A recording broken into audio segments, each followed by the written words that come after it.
Bem, num dia como hoje, a melhor solução para quem tem qualquer tipo de problemas seria ficar em silêncio, porque nada do que se falar diante de tudo o que se está fazendo seria útil. Mas nós aprendemos a falar, mesmo quando sabemos que a fala, o discurso, a tomada de posição, a expressão, a opinião não vão mudar as coisas. Coisas no seu sentido mais amplo. Não vão mudar. Há uma lógica e uma coerência no título da live de hoje, em que eu falo o vigor dos frouxos.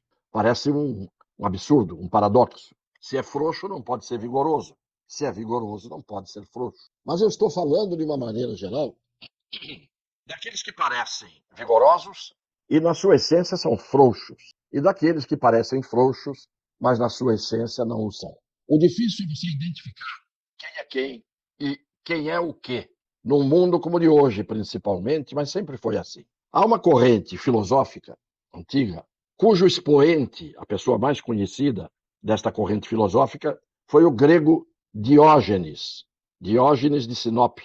A lenda diz que o Diógenes andava sempre com uma lanterna acesa, lanterna, claro, antiga, com aquela chama dentro de um recipiente, e dizem as lendas, ou a lenda, que ele andava com essa lanterna procurando o homem ideal, porque não tinha lógica numa Grécia ensolarada, em plena luz do dia, Diógenes andar com uma lanterna acesa. E ele estava em busca do homem ideal, que, segundo a corrente filosófica, que é chamada de cinismo, era uma corrente filosófica à qual aderiam aqueles que acreditavam que as convenções sociais, aquilo que a sociedade cria, impondo como modo de ser determinadas coisas que não deveriam brotar da consciência social ou coletiva, porque são o oposto daquilo que seria correto, justo, útil, benigno. O fato é que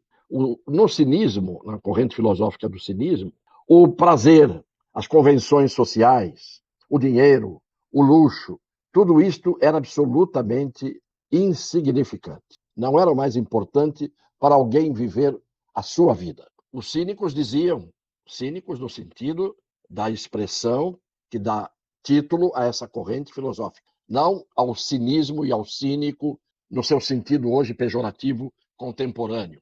Hoje a gente fala de um homem cínico ou de uma pessoa cínica, é uma pessoa desavergonhada, uma pessoa despudorada, uma pessoa que não tem virtudes, uma pessoa obscena, impudente, sonsa.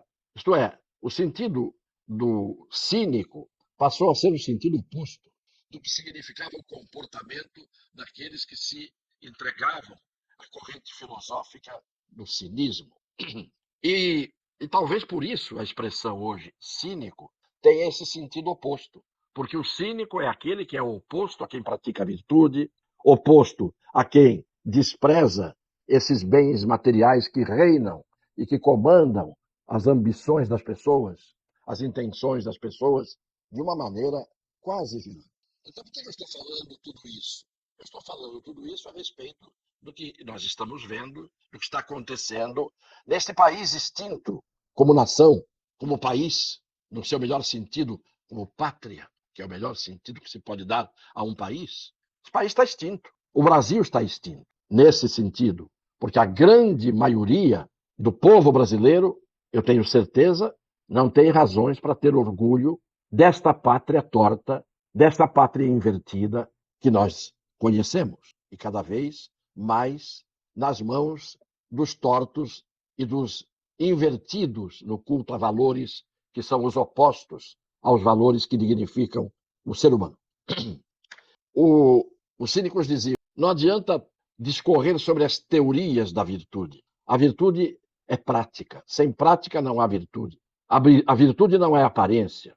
A virtude é uma coisa real, que existe na essência de quem a pratica, muitas vezes até sem ser percebido, ou sem ser reconhecido. Portanto, quando Diógenes pedia esmola às estátuas pelas ruas da Grécia, ele estava dizendo que não esperava mais nada dos seres humanos. Quando ele andava com a lanterna, isto é lenda, mas pode até ser uma lenda que se transformou em lenda depois de ter sido verdade, procurando o homem ideal com essa lanterna, é porque ele estava demonstrando que ali, naquela claridade do sol mediterrâneo, não se via o homem ideal. O que eu quero dizer, estendendo um pouco as coisas, e quando eu digo que o Brasil está extinto, não quero dizer que ele não possa um dia, como o fênix, renascer das cinzas. O pássaro que carbonizado renasceu das cinzas, das próprias cinzas. Pode ser que um dia isso aconteça. Não na expectativa que temos hoje, na visão ou na antevisão que temos hoje no futuro, com base no presente que estamos vivendo. O renascimento é quase uma quimera, porque não somos homens e mulheres livres no Brasil. Não somos um país em que há uma lei que seja uma lei, que todos sejam obrigados a obedecer em benefício de todos. Somos um país em que alguns, em benefício próprio ou de alguns, fazem a lei ou desfazem a lei. E quando isto acontece, não há o direito, não há o ius, que é o justo. E nós estamos vivendo momentos tenebrosos. Atualmente, mesmo que aqueles que acham que tudo está normal, e que tudo caminha bem, e que tudo vai ao encontro, não de encontro é quando você vai contra. Tudo vai ao encontro dos seus interesses, muitas vezes mesquinhos, muitas vezes medíocres, muitas vezes de uma ambição torpe, menor. Mesmo esses que acham que está tudo bem, vão ver que as trevas, quando se abatem sobre a terra, não fazem apenas uma pequena sombra que Alexandre o Grande fazia sobre o corpo de Diógenes. As trevas, quando elas descem para todos. Assim como se diz que o sol nasce para todos, pode até nascer para todos, mas não vive para todos, porque muitos são obrigados a viver na sombra, principalmente à custa das trevas e do sol, que é tampado pelas silhuetas daqueles que gostam de colocar os outros na escuridão.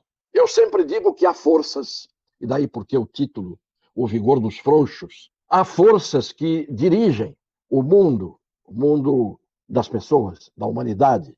Por exemplo, você tem a força moral, você tem a força do direito, você tem a força do povo dentro de um caldo de cultura em que a virtude seja praticada e não apenas uma teoria.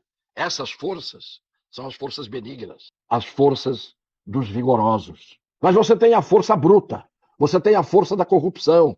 Essas forças são dominantes, muitas vezes. Não é a força moral, não é a força da cultura, não é a força do direito que sempre comanda os destinos da humanidade. Quase sempre é a força bruta e a força da corrupção. E estas dominando, sepultam aqueles que têm em si, na sua essência, a força moral, a força cultural, a força intelectual, no melhor sentido, da escolha da melhor ciência, da melhor verdade, das melhores lições, que é aquilo que todo mundo diz que quer deixar para seus filhos como herança. E eu quero saber quantos pais de tantos filhos estão aí hoje semeando para os seus filhos um futuro absolutamente torpe. A força que a autoridade, que as autoridades, aqueles que foram erigidos à condição de exercer a autoridade, essa força teria que ser a força moral. Não deveria haver autoridade reconhecida como tal sem ter autoridade moral. E o que nós vemos hoje é que há pessoas aparentemente fortes, muitas vezes saídas do covil onde vivem os covardes, porque pegam emprestada a força de outros, muitas vezes forças ocultas, e essas pessoas se tornam fortes, mas não são. Provavelmente dormem com a luz acesa à noite, porque têm medo do bicho-papão. Então, eu disse coisas aqui para que todos os bons entendedores saibam a que eu estou me referindo. Eu queria fazer parte de um mundo, e deste mundo, de um pedaço deste mundo, em que existe uma nação, um país chamado Brasil, em que as forças predominantes fossem as vigorosas, força moral, força intelectual, força da honestidade, força da virtude, força do direito e força da justiça. Como isto não está acontecendo, e aqueles que deveriam ter autoridade moral para decidir em favor da liberdade das pessoas, da sua própria família, dos seus filhos, que vão amanhã ser arrastados pela corrente, não tenham dúvida disso. Esses que estão criando esse mundo de trevas, de silêncio, de mordaça, diante de uma grande, imensa multidão de pessoas omissas, acovardadas, que não se levantam e não levantam sua voz, infelizmente, não sei para onde vamos. Eu poderia dizer como José Régio, não sei para onde vou, não sei por onde vou, sei que não vou por aí. Muitos estão indo por aí, pelo caminho que lhes está sendo indicado, por esse tipo de força maligna que dita as regras num país sem futuro. Um beijo no coração das pessoas de boa fé.